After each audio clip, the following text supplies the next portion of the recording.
Ang nanay ko nagutom. Ma, anong pagkain mo, ma? Gulay. Bakit nasa baso? Mamaya uli. Ayan o, yan daw ang pagkain niya ngayon. Sabi ko kuha siya ng lechon. Sabi niya yan lang muna daw yung gusto niya. Pakita mo yung ulam, mama. Dali, oh, kainin mo dito. Kare-kare. Sige na, kainin. Natapon yung bagong. Natapon yung bagoong. Ayan, kakain muna daw ang nanay ko. Wala na kaming kare-kare, naubos na eh. Sold out na puro gulay. Kaya yan, ang kakainin niya daw. Nasa ano pa eh, nasa baso. Parang sa palengke ganyan, di ba, Mi?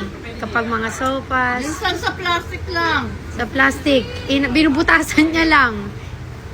Ayan o. Masarap ang kare-kare natin, di ba? Masarap yung kare-kare natin. Ayan o.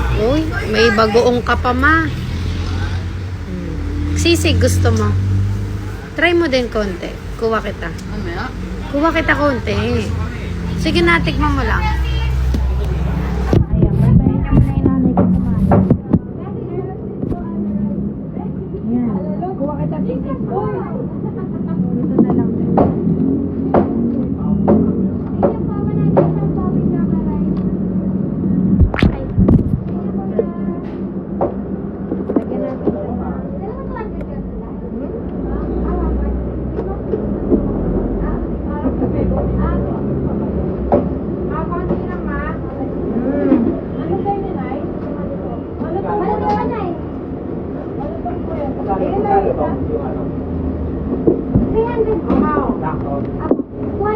Konti lang daw. Yeah.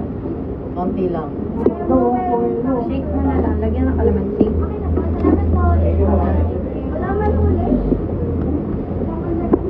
Gutom na ang nanay namin. Wala po. Nagtag ko meron. Ay, Jewel! Matandang ka! Para pagdating. Wala na. Kanila pa na yan. Thank you po. Kain po tayo guys. Sisig. Ayan o. Nagutom ka na, Mi? Ang nanay namin, di talaga siya mahilig sa kanin. Puro ulam lang. Kaya hindi rin ako nagpapal. Ano? Hindi siya nataba. Isipin nyo ha, tignan nyo ang katawan ng nanay ko. Yan. 7 kami magkakapatid. 7 kaming lumabas sa kanya. Ilan taon ka na, Mi? Mataba ako, Bear. Hindi ka mataba. O, tignan mo. O, paano mataba yan? Mahilig kasi siya taibo dati. Ngayon hindi na. Ito na ang exercise niya at paglinis minsan sa bahay namin. Ayan o. Maaga siya nagigising. Ano oras ka nagigising, Mi, kapag may tinda tayo? 3 a.m. pa lang, diba? Kanina, alauna. Alauna. Siguro alauna na gagawin ko. Alauna? Di ba 3 ka dapat nagigising? 2. Parang nasanay na siya. Dati kasi yung sa palengke, no, Mi? Ganun ka rin magising. Nahabol ko. Alin? Ito. Lahat ng gawain. Diba naglalaba ako? Ay, oo. Naglalaba pa yan sa madaling araw. Bago siya Kailangan na ako. Tapos nag-exercise pa yan. Yung home workout, no, Mi? Ayan ang nanay ko. 49 years old. Napaka-sexy. Oh. Naka-ready na ba yun? Oo, kanina po. Perfect siya. May nagtatanong, Mi. Sabi nila, artista ka ba daw dati? Tagal mo daw. Hindi, ang tagal niya. Ano? Sabi niya how to book. Naka-live yan? Hindi, video to. Ipopost ko siya. Artista ka ba daw dati? Wala yun. Huwag niyo tanongin yun. Hindi nga, nag-artista ka. Alam ko eh. Nalimutan ko na nga eh.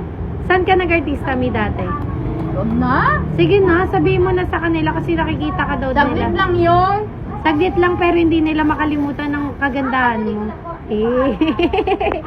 Ano nga, Miss? Kaya kinikilig pa eh. Wala yun. Sabihin mo na. Hindi ako nakalala. Naiya siya. Pero, wow. Pero saan nag-artista si Mami? Alam mo eh. Star Magic. Hindi.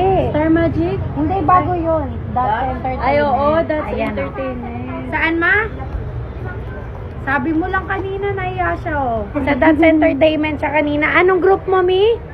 Thursday group ka ba, Ma? Yes. Oh, wow! Oh, Thursday group ang nanay ko sa That's dati, pero saglit lang siya.